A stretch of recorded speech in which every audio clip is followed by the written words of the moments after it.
Hello， 大家好，我係 Reno。嗱，今日咧同大家溫嘅就係 3D 三個立體呢一課啦。嗱，每年 DSE 都必出係 Session B 嘅啦，睇下係擺喺尾二尾三定係擺最尾嗰條題目。嗱，但係其實都有幾樣嘢咧係要注意嘅。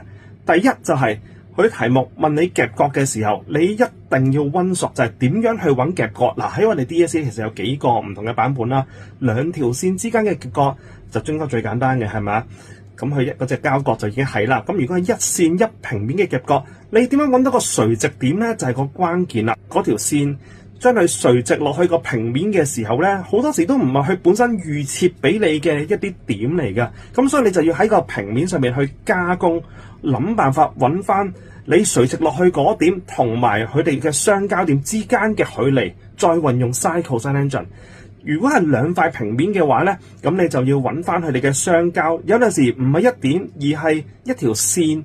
咁究竟你點樣揾到嗰隻夾角咧？呢啲都係大家一定要溫好嘅嘢嚟嘅。嗱，跟住咧就係你要判斷你而家要揾嗰隻角或者嗰條邊啦，係用邊一條公式。嗱，其實嚟嚟去都係 Sine law、Cosine law、Heat-1 formula 啦。但係喺我哋嘅 DSE 咧係可以考，亦都考咗幾次，就係一啲以前舊制嘅公式。譬如一啲 A Math 啊，或者一啲 A Level Pure Math 嘅公式，如果目標係 M5 以上嘅同學咧，就一定要溫埋，要記埋嘅，得唔得？嗰度大約係7條到。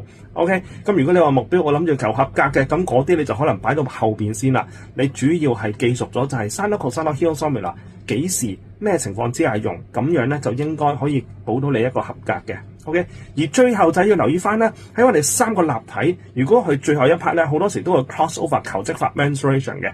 咁你要睇翻就係佢要揾嗰個體積啊，究竟係一個乜嘢嘅形狀，而你就要用翻相應嘅公式。OK， 好多時其實都係一啲捷徑嘅公式噶，譬如我要揾一個正四面體嘅體積，我哋可以一條式一行就直接出到答案嘅。OK， 咁嗰啲公式你係一定要背熟，因為佢 Session B 咧。當然唔係成日考，但係只要今年一考嘅話咧，你係比其他同學慳咗至少5分鐘以上嘅，一條式就可以代替人哋成版幾兩版紙嘅步驟，明唔明啊？各位同學加油！